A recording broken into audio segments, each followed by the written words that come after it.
But workers themselves.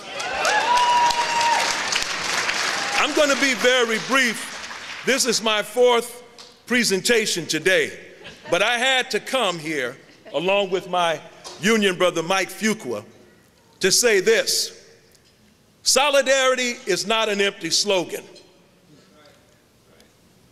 The dictum of an injury to one is an injury to all has been stated here many times tonight.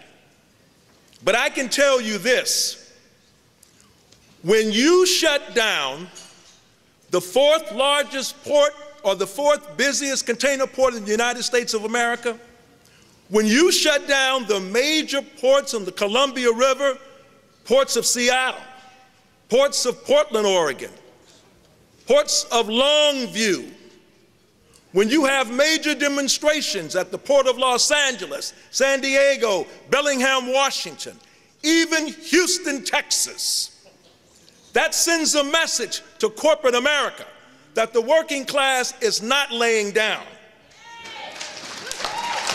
I want to make one thing clear to all of my anti-war activist brothers and sisters and comrades here tonight. Listen to me carefully. There is a difference between protest, resistance, and fighting back. What we did to get EGT to come to the table was engage in a fight back. A fight back. For those of you who don't understand the importance of the intermodal movement of cargo, what that means is ships, rail, and trucks. That's the lifeline of capitalism. We shut that down. Not only was it shut down in those ports that I mentioned, it impacted the entire Pacific Rim, all the way to Asia. For those who say that the strategies and tactics of the 1930s for the labor movement are no longer relevant, all you have to do is to pay attention to what happened on November 2nd and December the 12th. The only reason why EGT put that other labor force out of that facility in Longview, they had signed a 5-year agreement. They had no intentions of using the ILWU. The only reason why they came to the table was because of the fact that it was costing them money. Historically, the only thing that the bosses pay attention to is when we shut down. That's the only thing that matters.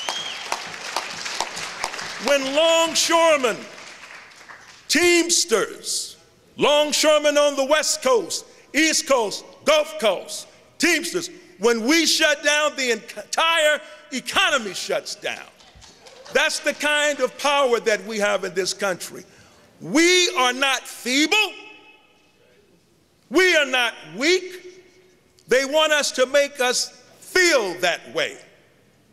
This struggle that was waged in conjunction with our rank and file, which did not cross those community picket lines that was put up by the Occupy movement. I'll say it again, we did not cross those community picket lines. When our international leadership said we shouldn't do it, the rank and file responded.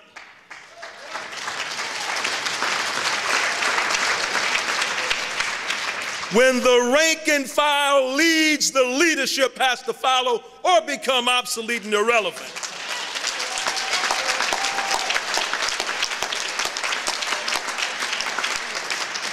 We planned on mobilizing 10,000 people to go to that small town in Longview.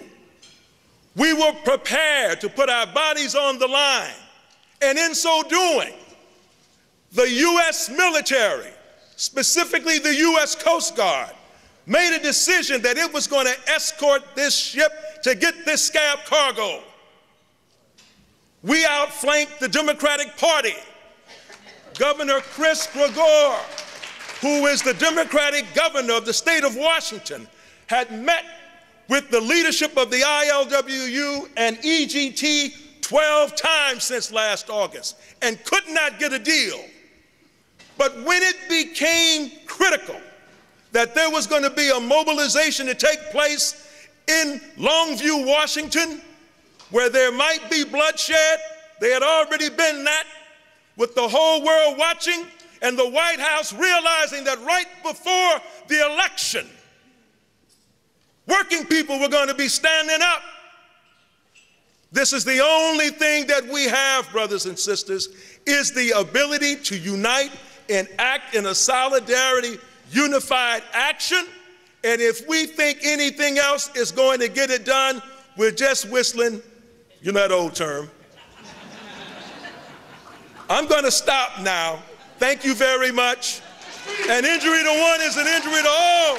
An injury to one is an injury to all. An injury to one is an injury to all. Thank you.